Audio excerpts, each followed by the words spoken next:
Hello, everyone.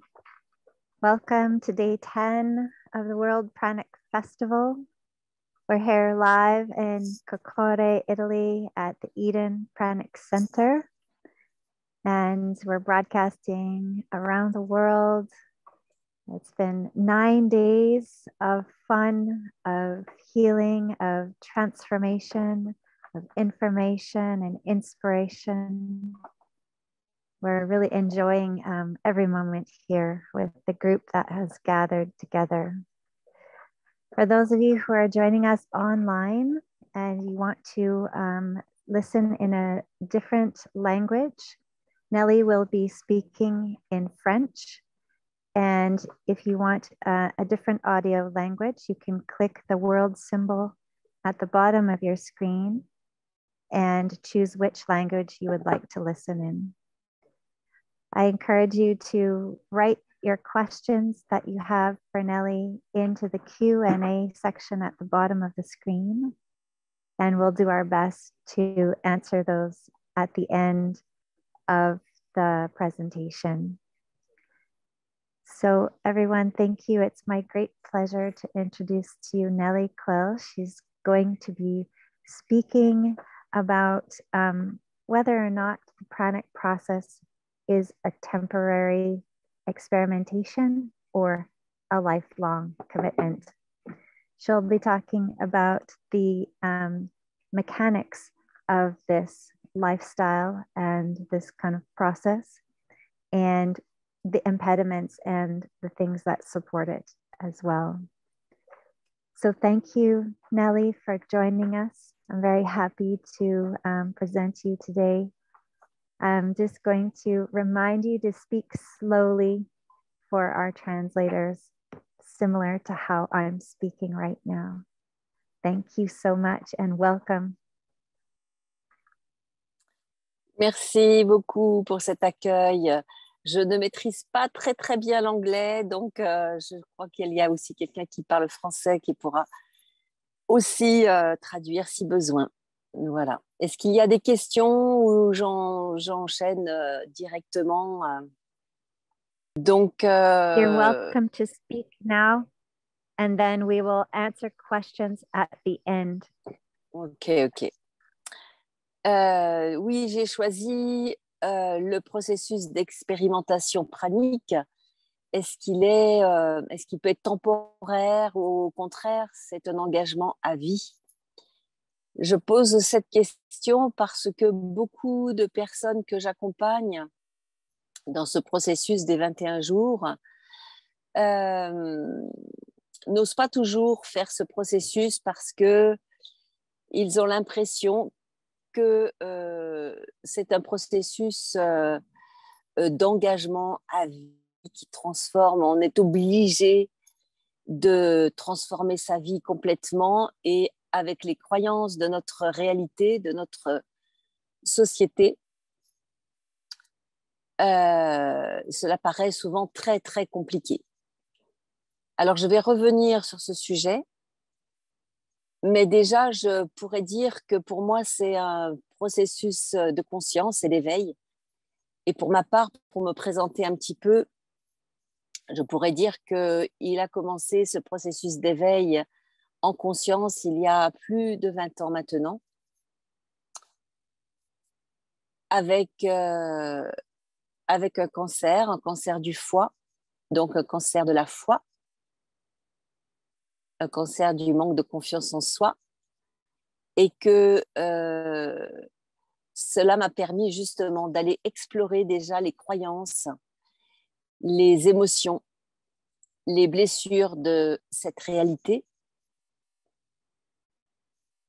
et de transformer cela en force, en puissance, en amour, en conscience pour permettre une guérison et notamment une guérison spontanée parce qu'il n'y a pas eu besoin de traitement. Au bout d'un an, mes nodules ont commencé à régresser parce que justement, il y avait cette inversion de ce processus de mort et, et l'ouverture vers la vie, vers la joie et vers la conscience. Et je dirais que pour moi, ce processus de nourriture pranique, qui pour certains démarre spontanément et pour d'autres c'est un choix, eh bien je dirais que c'est un processus similaire d'éveil de conscience et, et j'aurais envie de dire aux personnes qui hésitent en disant j'ai peur que ça ne fonctionne pas, etc., de rentrer dans notre cœur, de rentrer dans la communication avec notre âme, notre esprit, qui sait, qui sait vraiment si c'est ce chemin. Peut-être que c'est ce chemin-là. Et peut-être que ce ne sera pas ce chemin. Il n'y a aucune obligation. C'est juste écouter cette voix-là intérieure qui, pour ma part, m'a poussée dans cette direction avec, je dirais, j'étais très émue quand j'ai pu me rendre compte que ce serait possible pour moi. Et pas à pas et a ouvert vraiment de plus en plus cette conscience. De ce que j'observe autour de moi et aussi en moi, c'est le processus pranique. Il est dommage de penser qu'il est obligatoire pour la vie entière, hein, et de se priver d'une expérimentation, même de quelques mois, pour pouvoir justement, et puis le premier processus qui peut être adopté un jour, pour justement s'ouvrir à une autre dimension. La vie, elle nous présente toujours des expériences nouvelles et celle-ci est une expérience vraiment extraordinaire qu'il est vraiment dommage de se perdre. Et je dirais que souvent, c'est un processus à long terme semé de joie, mais ça peut être aussi des reprises. Et pour moi, ce ne sont pas des échecs quand des personnes reprennent un moment de la nourriture solide, un court moment. Eh bien, pour moi, ce n'est pas un échec parce que c'est un moment qui va permettre de mettre de la conscience. J'ai pu me rendre compte, et les personnes que j'accompagne aussi, que la nourriture est l'addiction la plus forte qui soit sur cette terre, comme ces addictions au tabac, à l'alcool, au sexe, aux achats compulsifs. Et la nourriture, vraiment, mais vraiment, l'addiction la plus forte qui soit, et donc avec des croyances qui vont avec. Ces croyances, ces pensées qui font dire « Ah, quand j'aurai ça, je serai heureux. Quand je serai avec cette addiction, quand je mangerai, quand je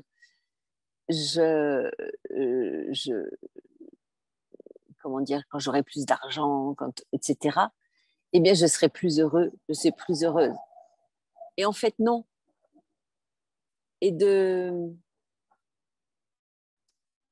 d'expérimenter pour moi-même il y a longtemps, lorsque j'étais petite fille,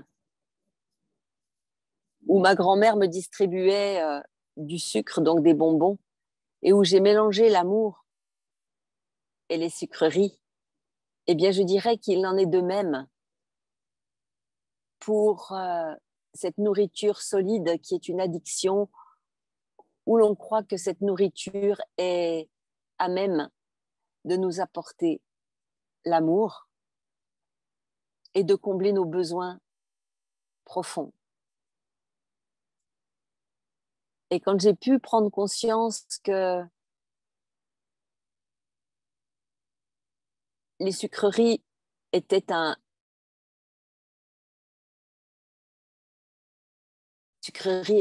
ersatz dans ces sucreries, eh bien, ça a été terminé de cette addiction au sucre. Et je dirais que passer en nourriture pranique, c'est vraiment pour moi dénouer tous ces petits rouages de dépendance que nous avons en tant qu'être humain.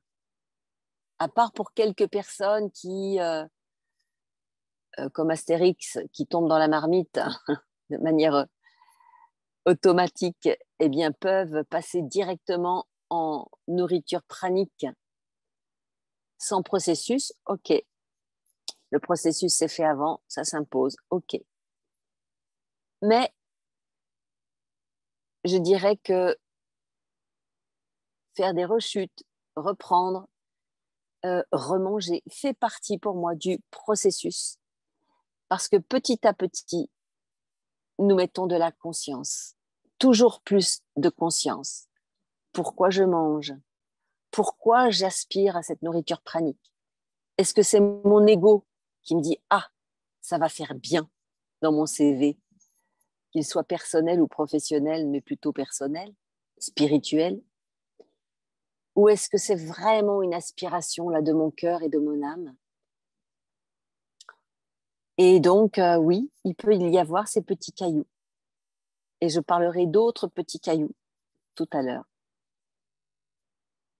D'ailleurs, dans le processus que je propose, Samyama, Nirara Samyama, il y a d'ailleurs 2 journées soupapes où il est possible, ce n'est pas obligatoire, hein, mais où il est possible de reprendre de la nourriture solide pendant ces 2 jours-là. Pourquoi? Parce que, justement, ça va permettre de mettre de la conscience sur ce pourquoi je mange ou pourquoi je ne mange pas. Et qu'est-ce qui se passe dans mon corps à ce moment-là? Qu'est-ce qui se passe dans mon esprit? Qu'est-ce qui se passe dans mon émotionnel? Alors, c'est vrai que j'ai tout un passé et un présent encore émaillé de ce job de psychothérapeute. Donc, pour moi, il est facile de pouvoir dénouer un petit peu ces jeux du mental et de l'émotionnel.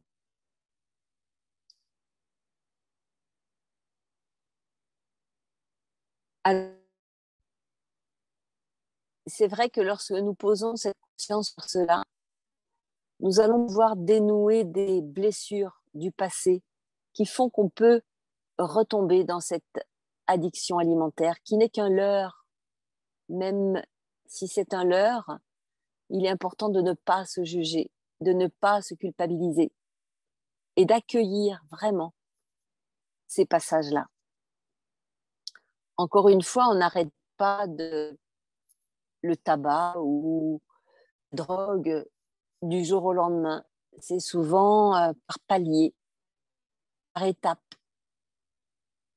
Et la nourriture pranique, et on ne le dit pas, je ne l'ai pas entendu, en tout cas chez d'autres personnes, on en parle pour ma part pas suffisamment, comme si c'était quelque chose de facile. Oui, ça peut être très facile, mais ça peut être aussi par palier. Et c'est OK. Et c'est OK, complètement OK. Donc, ne pas se taper sur les doigts, ne pas se juger et dénouer à chaque fois.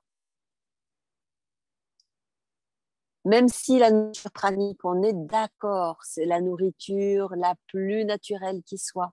On la trouve partout, et notamment dans tout ce qui nous amène une ouverture de conscience, comme la respiration, cette respiration pranique si particulière, cette, comment dire, cette ouverture à tout ce qui va apporter de la beauté, de la bonté, de l'amour. Donc l'art, évidemment, la nature, la méditation. Mais encore une fois, pour ma part, il est important de ne pas s'y enfermer comme une méthode, mais c'est plutôt un savoir-être, parce qu'il est vite fait de passer d'une addiction à une autre. Je viens de rencontrer une personne qui passe des heures par jour à faire du yoga, à méditer, à fermer les yeux sur la vie, mais vraiment concrètement, physiquement et sur les autres plans. Et pour ma part, c'est encore passer à côté de notre incarnation. Et c'est encore un refus d'incarnation. Alors que nous sommes ici, sur cette terre, de la 3D vers la 5D et plus encore,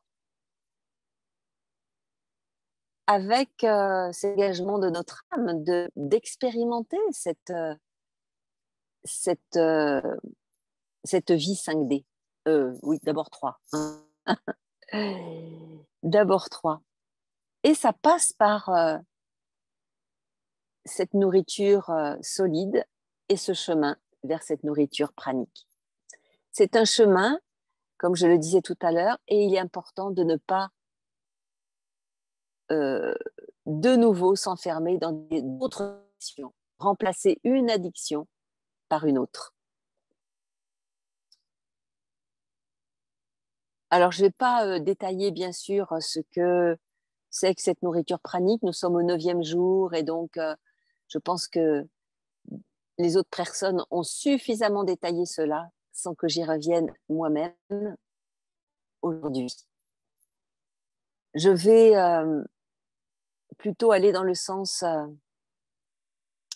de comment pouvoir justement nous libérer de ces entraves, puisque c'est ma spécialité en tant que psychothérapeute et éveilleuse de conscience, de pouvoir m'accompagner et accompagner les êtres à, comment dire, transmuter,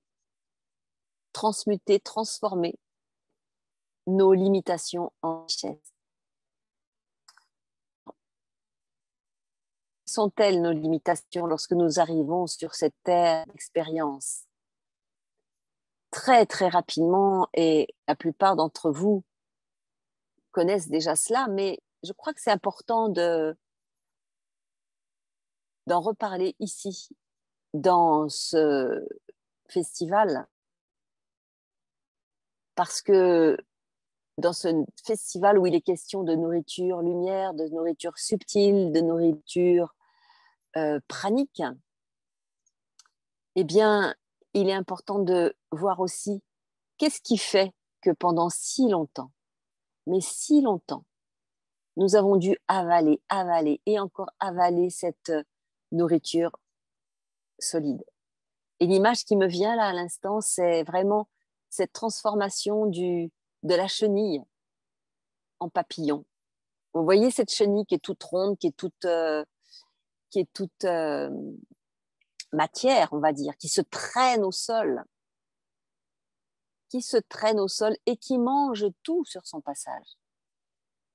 Elle mange toutes les feuilles. Quand vous voyez une chenille qui passe sur une feuille, elle va aller la dévorer. Et il ne reste plus rien de la feuille. Est-ce que nous ne serions pas cela, parfois, quand nous sommes dans ce chemin-là, avant ce chemin? Et qu'est-ce qui se passe? Eh bien, à un moment donné, cette chenille va devenir un magnifique papillon. Un magnifique papillon qui va se nourrir comment?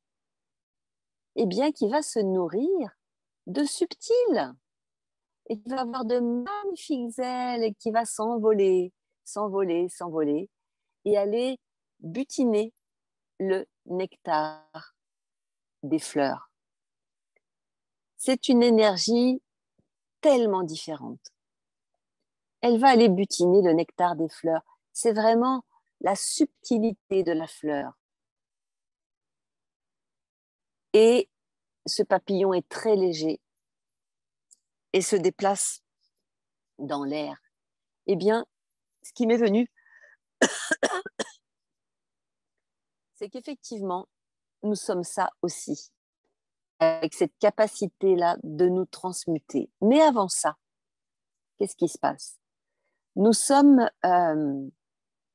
comment dire, nous sommes confrontés à nos blessures d'incarnation.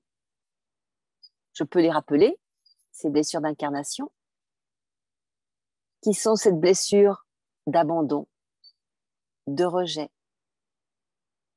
de trahison, d'humiliation, de persécution et d'injustice. Très, très tôt, ces blessures arrivent.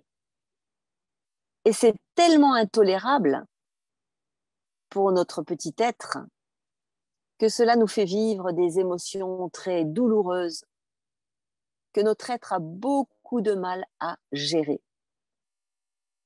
La blessure de trahison nous fait vivre, bien sûr, la colère et nous transforme ensuite en bourreau, en agresseur. La blessure d'abandon nous fait vivre la tristesse avec comme jeu de pouvoir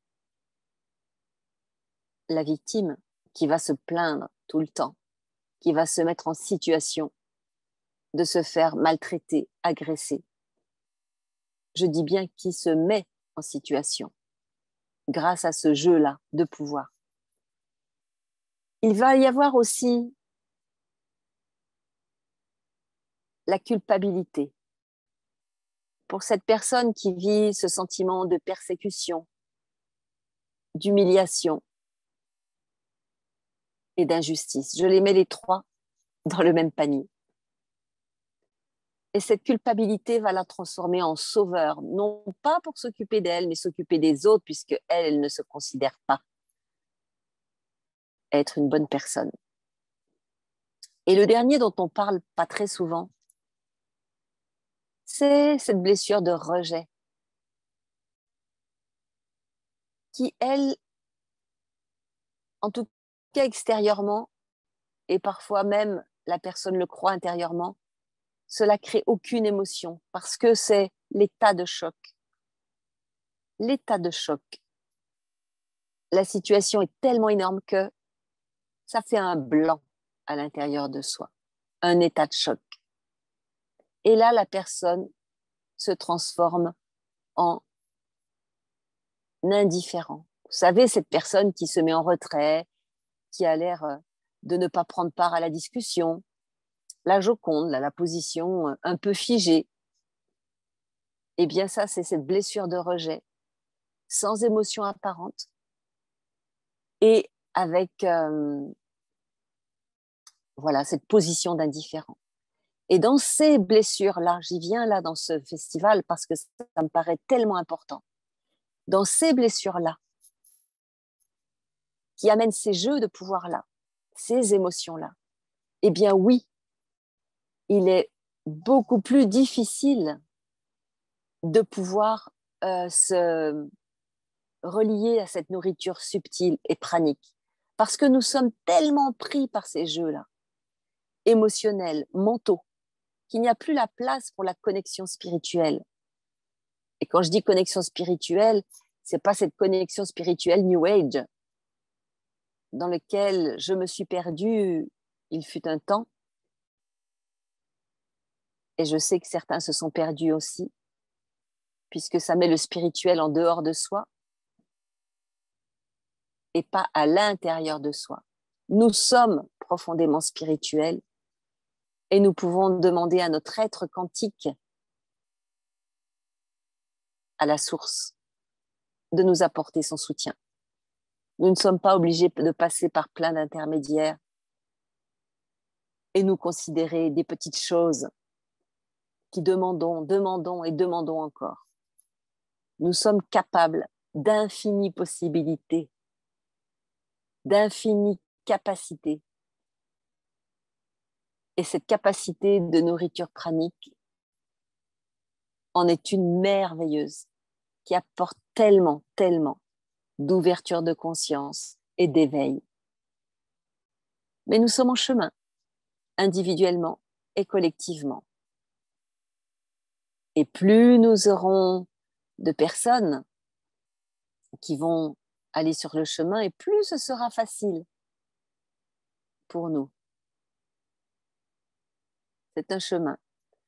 Donc, si j'en reviens à ces blessures de naissance, d'incarnation, pour moi, pendant mes accompagnements, je suis vraiment à l'écoute de ce que ce processus pranique va réveiller forcément. Ça va réveiller ces blessures. Ça va réveiller des situations de vie où le petit enfant intérieur, la petite fille, le petit garçon intérieur va se manifester à nouveau et va crier, crier, oui voilà, crier qu'il est enfermé dans sa chambre et qu'il voudrait être libéré. Et je dirais, c'est tout un chemin de conscience de pouvoir accompagner cet enfant, aller voir cet enfant, lui apporter l'attention, l'amour, la compréhension, la conscience dont il a besoin pour justement se trouver en guérison et vivre la paix, la joie, la liberté. Et c'est dans cet état-là de guérison de nos émotions, de nos pensées, de notre corps aussi, bien sûr, donc de nos actions, que ce processus va pouvoir, que cette nourriture pranique va pouvoir, je dirais, le mot qui me vient, c'est s'imposer. Mais en même temps, ça s'impose, mais c'est tout un job. Je vois que c'est tout un job.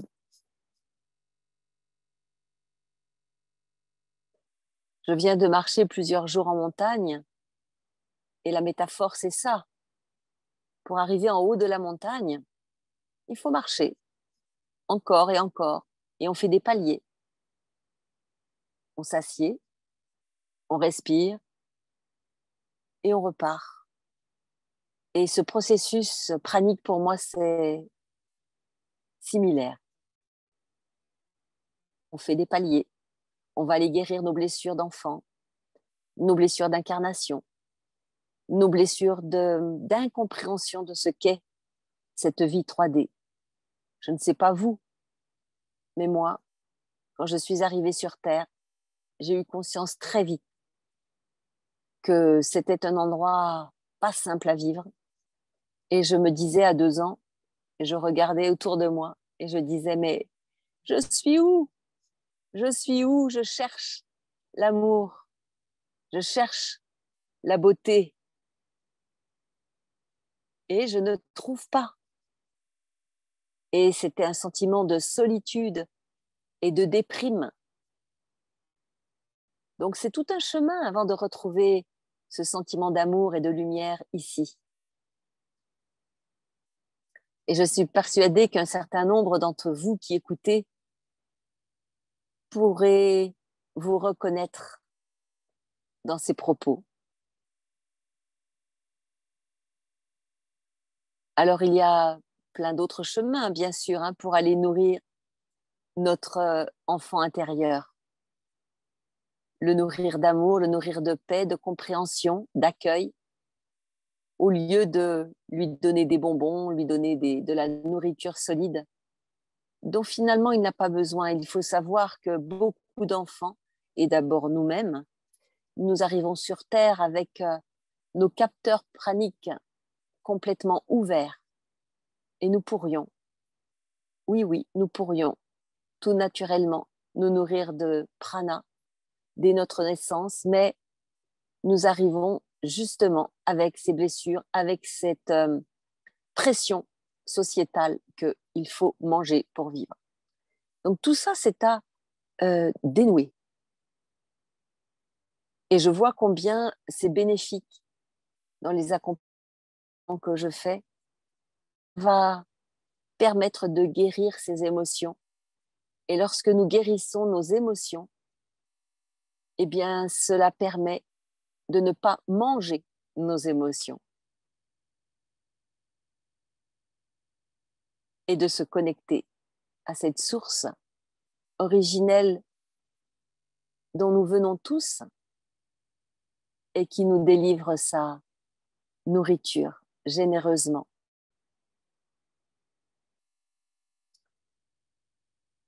J'ai aussi envie de, comment dire, de livrer aussi un petit truc que je propose dans ce chemin-là. C'est vraiment d'apprendre à écouter son corps. Comme je disais tout à l'heure, cette décision d'aller vers ce chemin ne se prend pas avec le mental, mais avec notre corps, avec notre âme, notre esprit. Et beaucoup de personnes dans cette réalité ne savent pas encore que nous pouvons poser des questions à notre corps, à notre esprit, qui est relié à la source, cette source originelle qui recèle toutes les réponses. Et il y a plusieurs moyens pour cela. Vous en connaissez très certainement. Mais je peux évoquer ici cette manière qui est de poser une question fermée, donc oui, qui demande une réponse oui ou non, et d'écouter la réponse du corps. Si c'est oui, pour moi ça pétille, c'est joyeux, c'est expansif, et c'est souvent ce que j'entends dire, hein. Ça amène de la joie dans le corps. Et si c'est non, ça contracte, ça fait une petite douleur peut-être au plexus solaire, à la gorge, ça amène de la tristesse ou de la peur. Et là, c'est non. Et ce petit outil est fabuleux parce que ça permet déjà, dans ce processus, de passer à une autre conscience et non plus celle du mental qui va se questionner et donner des réponses comme font les réponses du mental, c'est-à-dire avec ce qu'il sait déjà et pas avec le nouveau. Et aujourd'hui, nous sommes en train de faire du nouveau, nous sommes des pionniers, vous êtes des pionniers. Donc on ne peut plus fonctionner avec les outils du passé. Et d'ailleurs, nous sommes en train de construire à chaque instant le nouveau. Et se poser la question, qu'est-ce que je n'ai pas encore découvert aujourd'hui qui me permettrait d'être encore plus sur ma voie de conscience. J'aime beaucoup ce mot conscience parce que si nous ne sommes pas dans la conscience, eh bien nous sommes dans l'inconscience ou la non-conscience. Et ce n'est pas ce que notre être quantique, divin, souhaite pour nous. Mais je suis d'accord que la chute sur cette terre, c'est une sacrée chute. Donc, il nous faut du temps. Parfois, un peu, beaucoup, voire vraiment beaucoup de temps. Mais si vous êtes là, vous, aujourd'hui, c'est que vous avez déjà ouvert cette porte de la conscience. Et quand on l'ouvre, ce n'est plus possible de la refermer. Sinon, nous sommes dans l'anti-conscience. Comment dire? C'est que nous savons ce que la conscience dit, mais nous allons aller à l'inverse. Et là, dans l'anti-conscience, c'est un chemin très lourd. Mais bon, on ne va pas finir sur quelque chose de lourd, puisque ce que j'avais envie de dire, c'est que de guérir nos blessures, nos émotions, va permettre vraiment d'accéder à cet état de vacuité, de liberté intérieure, de joie naturelle. Et c'est ça qui va nourrir notre corps et notre esprit. Et même qui va guérir notre âme. Parce que pour moi, c'est important de ne pas demander à notre âme, parce que notre âme, elle a pu être bien abîmée par un certain nombre d'incarnations. Et souvent, on ne sait pas quel est l'état de notre âme. Donc, mieux vaut demander à notre esprit qui, lui, est beaucoup plus près de la source. Et notre âme a parfois été bien cabossée, abîmée. Donc, par ce processus, par cette nourriture, lumière, pranique, eh bien, nous allons aussi guérir notre âme. Et c'est ça qui me met en joie. Voilà ce que je pourrais dire et je vous renvoie à des questions. Si vous avez des questions, n'hésitez pas. Je suis aussi là pour ça, bien évidemment, et c'est ça qui est le plus important aujourd'hui pour moi. Bon chemin pranique à chacun, belle découverte et merci pour votre écoute.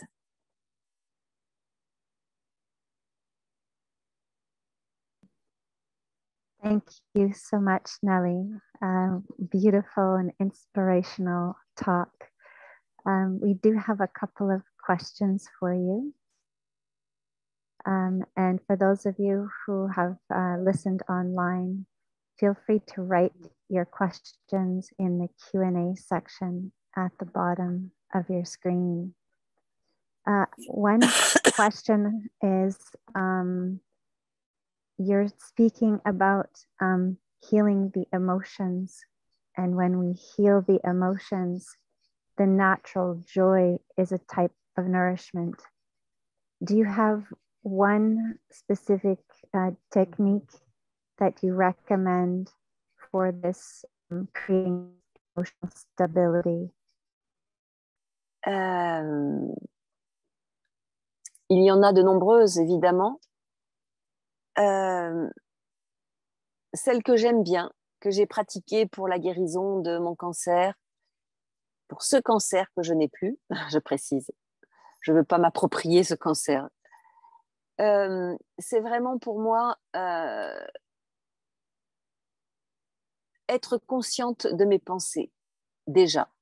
Pour moi, les émotions sont la conséquence de nos pensées.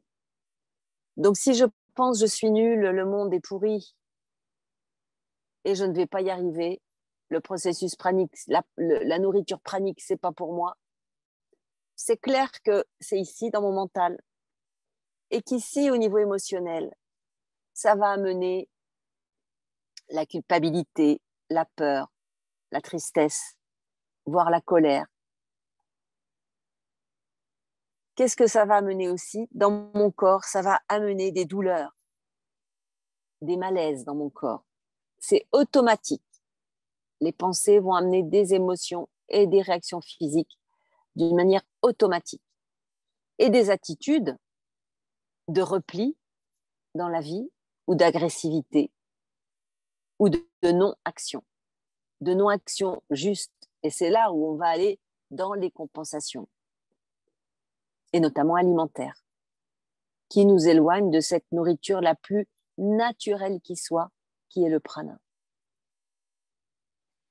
Et donc, pour moi, le point de pouvoir, c'est prendre conscience de nos pensées. À l'instant, est-ce que vous êtes conscient, est-ce que tu es conscient de la pensée qui te traverse? Vous êtes en train de m'écouter, certes, mais je suis consciente qu'il y a aussi d'autres pensées qui passent. Accroche cette pensée et vois si elle t'amène à créer des meilleures relations avec toi-même et les autres. Si elle t'amène à être avec des émotions apaisées, joyeuses, ou au contraire de la colère, de la tristesse, de la haine. de la culpabilité. Si tel est le cas, ton point de pouvoir, c'est transformer la pensée. Parce que nos pensées ne nous appartiennent pas à 98%, voire 99%. Nos pensées ne nous appartiennent pas. Elles appartiennent à cet égrégore familial, sociétal, de notre histoire personnelle aussi, mais qui dépend de cette réalité collective. Donc stop, on fait un stop. Qu'est-ce que je pense là? Et si cette pensée est comme celle que je disais tout à l'heure, eh bien, je choisis en conscience de transformer ma pensée. Par exemple, je fais toujours au mieux de mes capacités. J'aime qui je suis. Un être en chemin d'évolution et de conscience. Je choisis mes relations, mes activités et j'ai confiance en la vie, quoi qu'il se passe.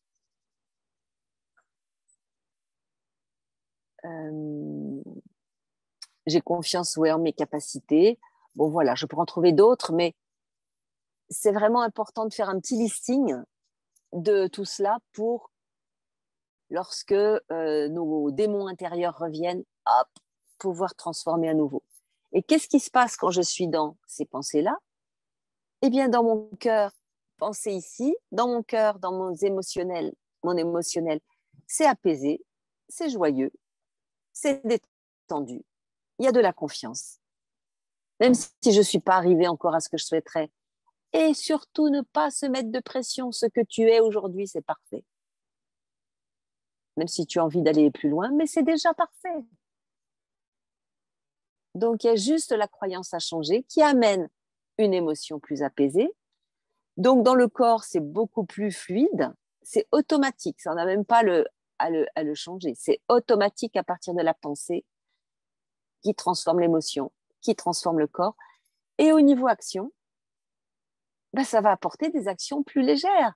Ah, ben voilà, je me sens légère et je pourrais me nourrir de prana. Mais oui, c'est possible. Mais j'ai pas besoin de ce morceau de pain et de ce morceau de chocolat. Qu'est-ce qui m'apporte? Bah, rien de plus. Bah non. Et je vais méditer. Et je vais aller dans la nature. Et je vais chanter. Et je vais courir. Et je vais me coucher au sol. Et je vais faire sun gazing, par exemple. Et je vais lire des lectures qui vont me nourrir le corps et l'esprit. Des musiques, des films qui vont me nourrir ainsi. Et pas l'inverse, qui va me mener du stress, de la peur. Qu'est-ce que je choisis pour me nourrir? Et mes émotions vont s'apaiser. Après, il y a plein de techniques de gestion émotionnelle. Et souvent, on dit, accueille tes émotions. Accueille. Moi, je ne suis pas trop pour l'accueil, à vrai dire. On peut les accueillir un moment, mais c'est bon. À force d'accueillir, on nage dedans. Je ne suis pas tellement pour ça. Mais pour prendre conscience qu'on peut les transmuter. C'est notre regard sur le monde qui va faire que mes pensées vont avoir une couleur ou une autre et amener une émotion avec une couleur ou une autre. Voilà ce que je pourrais dire s'il y a peut-être d'autres questions. Est-ce que j'ai répondu à la question? Voilà. En tout cas, merci pour cette question qui était très intéressante et qui pourra parler à un certain nombre de personnes aussi, je pense. Yes, thank you so much, Nellie. It was a beautiful answer. Another listener here wants to know, it's because you've hinted at some aspects of interacting with a medical condition and healing through this path. Someone wants to know if it's possible that you could fall into anorexia on a pranic path. What is your comments on that? Ça, c'est le sujet, je l'ai abordé l'année dernière à ma conférence de l'année dernière, justement. La boulimie, l'anorexie et le prana. C'est vrai que c'est comment dire, ce sont des choses qu'on peut rencontrer sur ce chemin. Et je rencontre beaucoup de personnes qui sont passées par des troubles alimentaires dans leur enfance, leur adolescence ou leur état adulte avant d'arriver au prana. Alors moi, je mettrais plusieurs explications à ça. Oui, enfin d'abord, je dirais oui, le processus, la nourriture pranique peut cacher une anorexie. Tout dépend de l'intention. Allez voir à l'intérieur de vous quelle est votre intention. Est-ce que c'est une intention de contrôle du corps en disant je vais y arriver, je veux être pranique et je le veux parce que je veux que mon corps soit comme ça ou que mon esprit soit comme ça.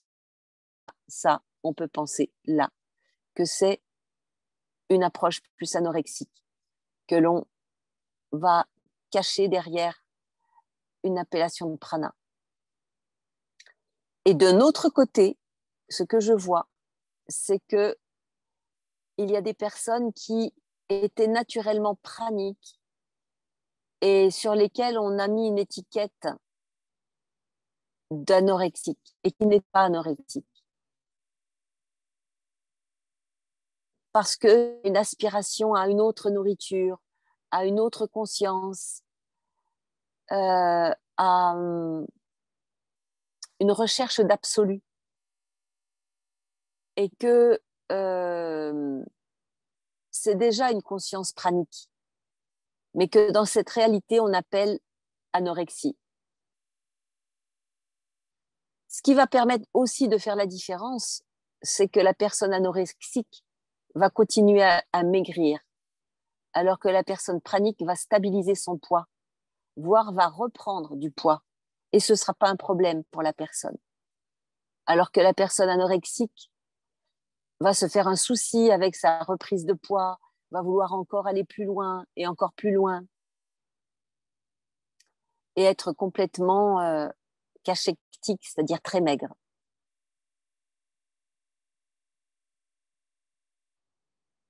C'est pour moi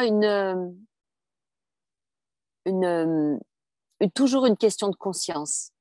Posons-nous la question, qu'est-ce qui fait que je vais sur ce chemin-là? Est-ce que c'est un contrôle sur mon corps et ma nourriture? Ou est-ce que c'est un élan du cœur qui me dit, mais tu peux te nourrir autrement et c'est naturel? Le prana est la nourriture la plus naturelle qui soit. Et je sais que dans l'air, il y a 80% ou 75% d'azote et que l'azote est transformé par mon corps en protéines. Voilà, je sais ça et je peux avancer en confiance et en joie. Souvent, les anorexiques ne sont pas très joyeux. Et j'ai entendu aussi récemment des gens me dire « Ah, mais toi, tu es joyeuse.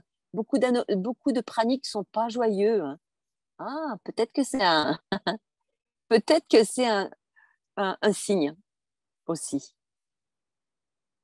La vie, elle nous veut joyeuses et nous pouvons être joyeux dans cette vie. Si nous ne le sommes pas, c'est qu'il y a un petit bug quelque part. Voilà ce que je dirais rapidement en tout cas. Merci. Thank you so much for that beautiful answer, Nelly. S'il y a une autre question, je veux bien.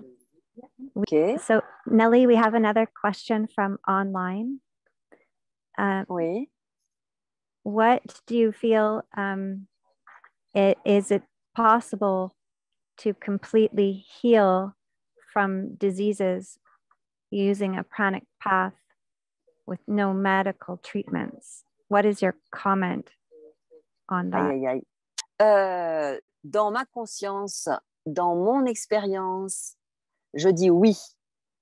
Mais je dis oui entre nous. Je ne vais pas aller le dire devant les médecins. C'est mon expérience. D'accord? Sinon, je vais me mettre en difficulté. Et justement, sur ma chaîne YouTube, on peut voir des témoignage par rapport à ça. Nous sommes des êtres extraordinaires, capables d'infinies capacités. Et je l'ai expérimenté dans mon corps pour témoigner que c'est possible. Et la maladie, elle arrive quand nous sommes dans des difficultés justement de pensée, d'émotion et de choix de vie qui ne correspondent pas à qui nous sommes. Et si nous inversons ce processus, je ne dis pas que ça se fera à tous les coups, mais nous avons de grandes chances que le corps se guérisse tout seul parce que nous aurons inversé ce processus de mortifère.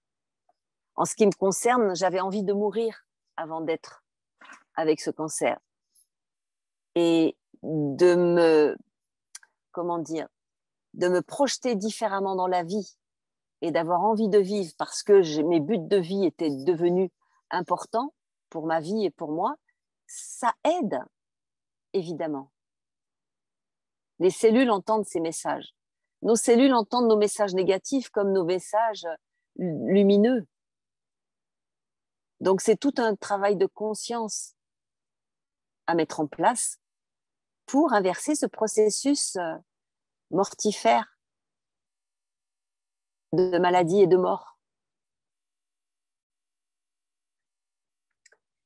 Voilà ce que je pourrais dire rapidement. Confiance, espoir et engagement à la guérison et à la santé.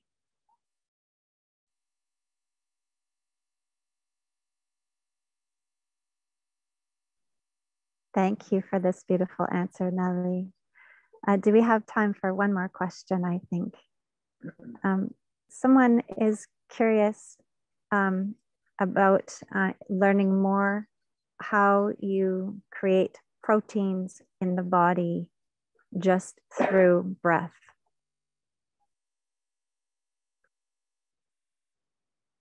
Que j'en dise davantage sur le fait que les protéines sont transformées, que l'azote, je ne peux pas en dire davantage parce que ce n'est pas quelque chose que j'ai découvert moi-même.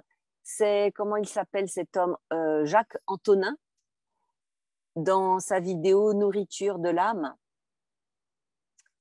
qui nous dit qu'effectivement, que dans l'air, dans l'air, il y a de l'azote, et que cet azote est transformable par notre corps en protéines. 75, 80, en fait, c'est 78% d'azote dans l'air.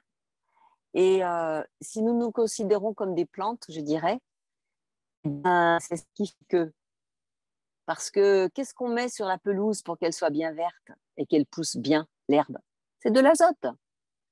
Donc, si nous nous considérons comme des belles plantes, que nous sommes d'ailleurs, ben oui, nous avons cette capacité de transmuter que nous avons perdue parce que nous avons acheté les mensonges de cette réalité, de cette société, où il nous a été dit de ne surtout pas être autonome pour nous nourrir, pour nous soigner, pour tout, alors que nous sommes une machine extraordinaire, capable d'infinies capacités. Alors, désolée si je ne réponds pas plus précisément à ce processus-là, ce mécanisme. Je ne suis pas chimiste et ni physicienne, donc voilà, je ne peux pas aller plus loin. Mais en tout cas, moi, de manière intuitive et expérientielle, dans mon expérimentation, eh bien, c'est quelque chose qui me touche beaucoup, de savoir cela et de m'y référer. Wonderful. Thank you so much, Nelly.